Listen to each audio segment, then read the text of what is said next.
कुछ न कुछ फतह ही करके आऊँ। आपने एक मर्तबा शीशा टूटने की भी टूट गया था गिलास, हाँ, ख़याबान होटल में गाते गाते वो फ्रीक्वेंसी इत्तेफाक से ऐसी मिली, मिक्स हुई, सुर की आस नहीं बर्दाश्त हुआ, वो गिलास टूट गया।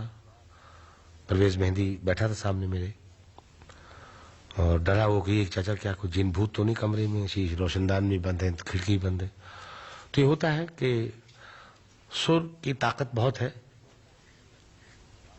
सुरेश्वर, हिंदू लोग कहते हैं सुरेश्वर, बात ठीक है। वैसे वो इसलिए कहते हैं कि सुर, अब ये तबला है, तबले को आप पूरे जितने घर हैं उसके एक जान कर दें, सुर में मिला दें और थोड़ा सा धमाका कर दें उसके पास, वो फट जाता है। उसको बेसुरा कर दें हथौड़ी से और फिर तोपे चलाइए उसके पास, वो नहीं फटेगा। तो वो क्यों फटा? कि सुर में ताकत इतनी है। तानपुरे की तार जोड़ी टूट जाती है। तो सुर अगर सच्चा लगे तो सुर तब लगेगा कि जब ये अमल ये सारे मौजूद हों, अपने आप को साफ कर ले, धो ले। तो इस काम को करने वाले तो बड़ी बड़ी वलियों की लाइन में पहुंचे हुए हैं। देखे हमने एक रामपुर नवाब ने एक फंक्शन किया था, वहां एक फकीर आ गया था कि मुझे ही मौका दो सितार बजाने का। तमाम हिंदुस्तान के गवैये जमात किए थे उसकी बेगम की फरमाइश पे। सिपाहियों ने कहा कि जी वो एक फकीर तंग कर रहा है, ऐसी हालत में है, उसकी लिबास फटा पुराना, वो सितार है, वो सितार का गला भी लीरें लटकी हुई हैं।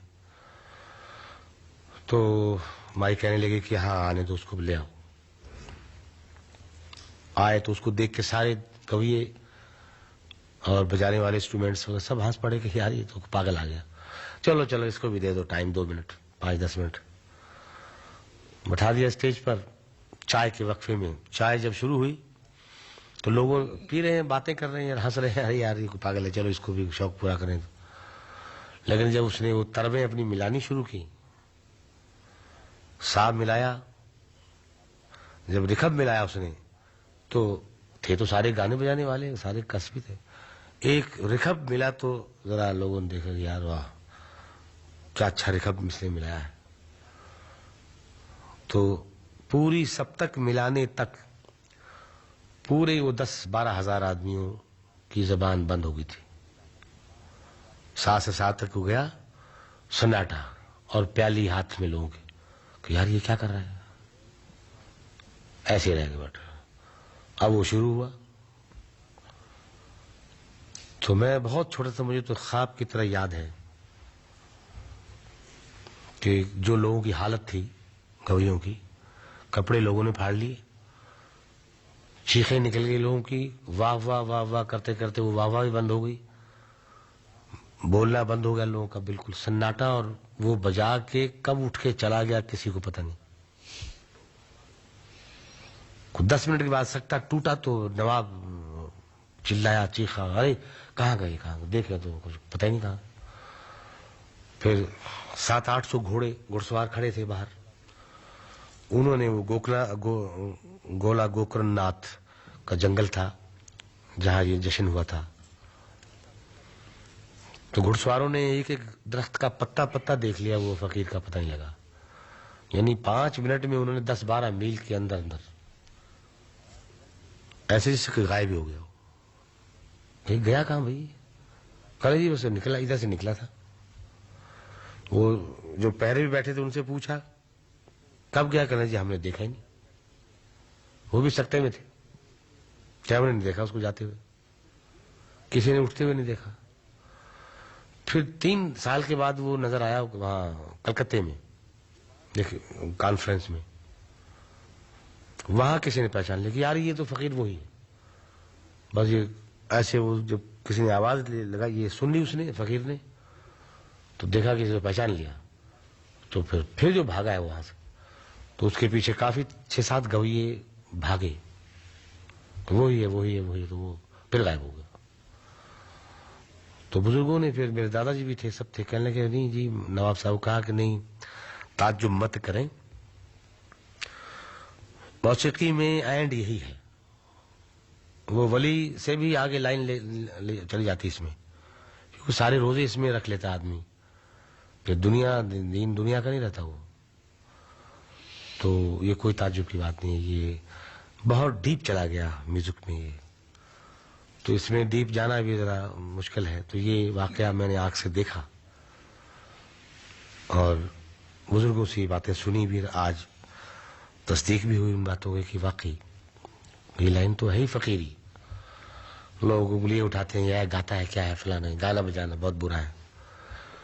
तो वो हजरत दाऊद अलैहिस्सलाम पे भी फिर उंगलियां उठाते हैं, इसका मतलब उनको बुरा क्या है। हजरत दाऊद अलैहिस्सलाम की लहन दाऊदी तो मशहूर है। सरकार निजामुद्दीन औलिया रहमतुल्लाह अलैह, ख्वाजा अजमेर शरीफ मोइनुद्दीन चिश्ती रहमतुल्लाह अलैह, उन्होंने तबलीग की है इस्लाम की, म्यूजिक से की है, लोगों को कलमा पढ़वा दिया म्यूजिक से। तो मैं तो कहूँगा कि ये इल्म बहुत बहुत ही उत्तम है, बहुत बड़ा इल्म है। सोच की बात है कि जैसे एक सूफी ने छत से छलांग लगा दी थी, हाथ पैर टूट गया, सर फट गया था उसके। ये हमारे गुलाम फरीद साहब जी गा रहे थे, खुदा रसूल का नाम लेते लेते 6 घंटे उनको हो गए, उस सूफी में कोई असर नहीं हुआ। लेकिन जब हुआ, असर हुआ, तो पब्लिक के कहने पे कि जरा फरीद साहब वो फिल्मी गाना सुना दें, घर आया मेरा परदेसी, प्यास बुझी मेरे क्या तन मन की।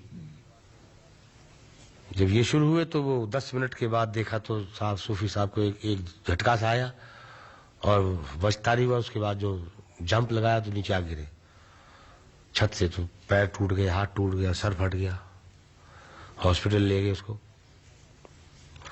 जब वो होश में आया तो पूछा कि सूफी साहब ये क्या हुआ आपको, आप इतनी देर सुनते रहे खुदा रसूल का नाम, कव्वाली सुनते रहे, कोई असर नहीं हुआ, तो ये फिल्मी गाना सुन के आपको क्या हुआ था। तो कहने लगे तुम लोग बेवकूफ हो, तुम्हें क्या पता। अरे ये खुदा ने गाया था जब मैं अपने महबूब को बुलाया। अब क्या कुछ सूफी की लाइन वहां चली गई कि अपने महबूब को जब बुलाया तो कहने ये उस वक्त अल्लाह ने गाया था, तो अल्लाह का गाया हुआ गाना है। घर आया मेरा परदेसी, अपने महबूब को जब बुलाया था महराज पे। तो तुम लोग सब तो बेवकूफ, तुमको क्या पता, तुम्हें इससे बर्दाश्त नहीं हुआ कि अपने महबूब की शौक में वो गाना तो अल्लाह का गाया हुआ। अब ये उसकी सोच है। तो इसी तरह ये हमारा जो मौसीकी है, कि गजल हो, गीत हो, फिल्म हो, क्या है, लोगों को बुरा नहीं कहना चाहिए। अपना ही जहन गंदा होता है। वही गजल सुन के एक आदमी अपने पीर और मुर्शद की तरफ चला जाता है, खुदा रसूल की तरफ जाता है। वही गजल गीत सुन के न जाने कहाँ घूम फिर के आ जाता है वो अपने सोच की। और बहुत कुछ है आपके पास कहने के लिए। नहीं, इंशाल्लाह अब वो निकलेगी किताब मेरी, जो लोगों को यकीन नहीं आता कि कौन कौन से रुख में क्या क्या कुछ कर रहा है ये। तो जिंदगी नाम इसी का है। जिंदगी एक सफर है जिसमें लोग मिलते हैं, बिछड़ जाते हैं, क्या आगे फासले और ही क्या, हाथ से एक ही पल में क्या क्या जीने वालों पे गुजर जाते हैं। बहुत बहुत शुक्रिया। शुक्रिया, मेहरबानी।